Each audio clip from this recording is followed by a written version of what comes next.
اللہ تعالیٰ نے عظیم احسان فرمایا کہ یہ موقع ہم سب کو عطا فرمایا ہے. یہ موقع تکمیل قرآن کا موقع ہے. حدیث مبارکہ کے اندر آتا ہے اللہ کے رسول صلی اللہ علیہ وسلم نے ارشاد فرمایا کچھ موقع ایسے ہیں جن موقعوں پر اللہ تعالیٰ دعاؤں کو قبول فرماتے ہیں. نمبر ایک تو یہ ہے کہ فرض نمازوں کے بعد اللہ تعالیٰ دعا کو قبول فرماتے ہیں. اسی طریقے سے تہجد کے وقت اللہ تعالیٰ دعاؤں کو قبول فرماتے ہیں. ایسے ہی افطار کے وقت اللہ دعا کو قبول فرماتے ہیں. ایسے ہی جمعے کے دن تو خطبوں کے درمیان جو وقت ہوتا ہے اس وقت بھی اللہ تعالیٰ دعا کو قبول فرماتے ہیں. ایسے ہی ایک موقع ہوتا ہے قرآن کریم کے مکمل ہو جانے کے بعد بھی اللہ کے رسول صلی اللہ علیہ وسلم نے ارشاد فرمایا جب دعا کی جاتی ہے تو اللہ تعالیٰ اس دعا کو قبول فرماتے ہیں. پہلی بات یہ ہے کہ جو تراویح سننے کا حق ہے ادا ہونا تو دور کی بات ہے، تراویح کے ساتھ ہم بدسلوکی اور ناانصافی کر رہے ہیں. ہم تراویح پڑھ رہے ہیں، ہم دیکھ رہے ہیں کہ آج آخری دن ہے جب معمولی قرآن پڑھا جانا ہے تب یہ حال ہے ہم لوگوں کا. جب 2 پارے پڑھے جاتے ہوں گے تو ہم کیا سنتے ہوں گے؟ قرآن سن نہیں رہے ہیں، ہم قرآن کے ساتھ مذاق کر رہے ہیں. اللہ معاف فرمائے. تراویح کی نماز کے ساتھ ہم مذاق کر رہے ہیں اور اس کے بعد ہم یہ واویلا کریں کہ ہم پریشان ہیں. تراویح سننا ضروری ہے. تراویح کی تکمیل کے بعد کیا بٹنا ہے کیا نہیں بٹنا ہے یہ الگ بات ہے، لیکن تراویح ہو رہی ہے اس موقع پر ادھر ادھر چکر لگانا ادھر ادھر جانا یہ شرعن جائز ہی نہیں ہے. یہ سراسر تراویح کی نماز کی اور قرآن کی اہانت اور توہین ہے. ہمیں پتہ بھی اس بات کا احساس ہی نہیں ہے.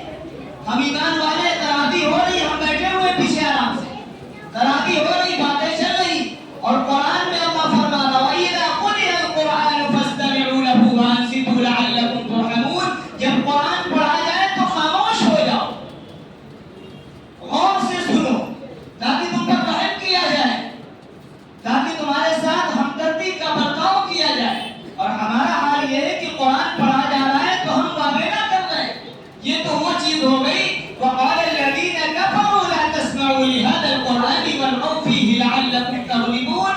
اللہ نے قرآن میں فرمایا کہ جب قرآن پڑھا جاتا ہے تو کافر لوگ شور مچانے لگتے ہیں.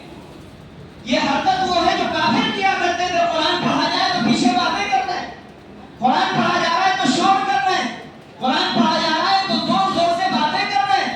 اور آج قرآن پڑھا جا رہا ہے تو ایمان والا باتیں کر رہا ہے، ایمان والے قرآن پڑھا جا رہا ہے ایمان والے پیچھے باتیں کر رہے ہیں اور پھر کہہ رہے ہیں دعا کریے دعا قبول ہو جائے گی. دعا قبول ہو جائے گی. قرآن کی سراسر توہین کرنا، قرآن کی اہانت کرنا، تراویح کا مذاق اڑانا، تراویح کا مذاق بنانا اور پھر کہنا دعا قبول ہو جائے گی.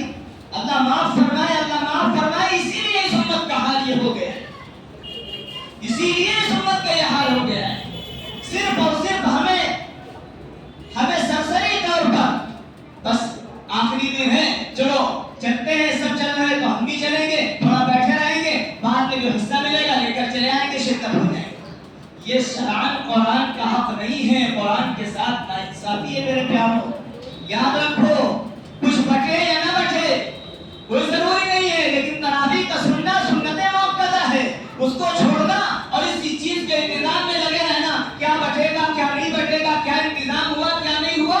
یہ تراویح کے وقت میں نہیں ہونا چاہیے، اس کے علاوہ اوقات میں ہونا چاہیے.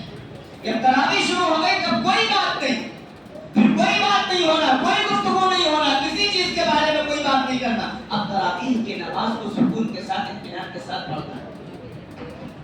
شرعن یہ حق ہے تراویح کا.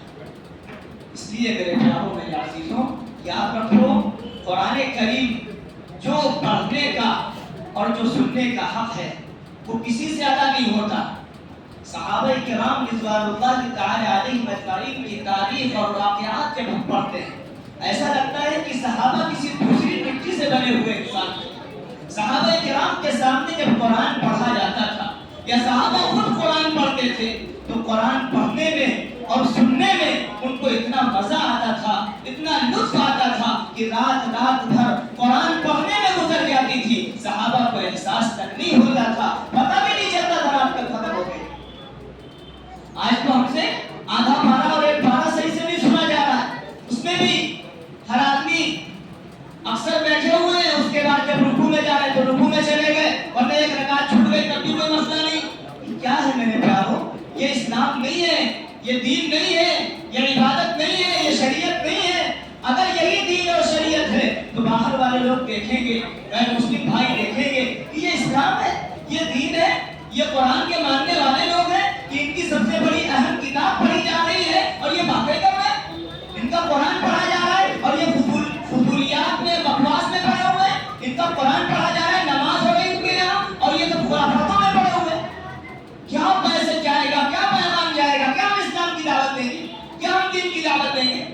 ہمارا کوئی عمل ایسا نہیں ہے جو عمل دعوت پر رہا ہو، ہمارا کوئی ایسا عمل نہیں ہے جو دعوت پر رہا ہو دوسرے تک ہماری دعوت پہنچ رہی ہے۔ ہماری باتوں سے دعوت نہیں پھیلتی ہے، یاد رکھنا، دعوت ہمیشہ داعی کے عمل سے پھیلتی ہے، داعی کا جیسا عمل ہوگا ویسے امت کے اوپر اور بستی کے اوپر اثرات پڑتے ہیں۔ عمل تو ہمارا یہ ہے، اس لیے میرے پیاروں میرے عزیزوں، بنیادی طور پر پہلی بات یاد رکھو، کبھی بھی اب تو قرآن کریم مکمل ہو گیا، لیکن یاد رکھو اگر آئندہ اللہ تعالیٰ نے زندگی بخشی اور زندگی عطا فرمائی اور قرآن سننے کا موقع فراہم کیا اور قرآن کا موقع ملا تو اس طریقے سے قرآن نہیں سننا ہے جس طریقے سے آپ لوگوں نے سنا ہے،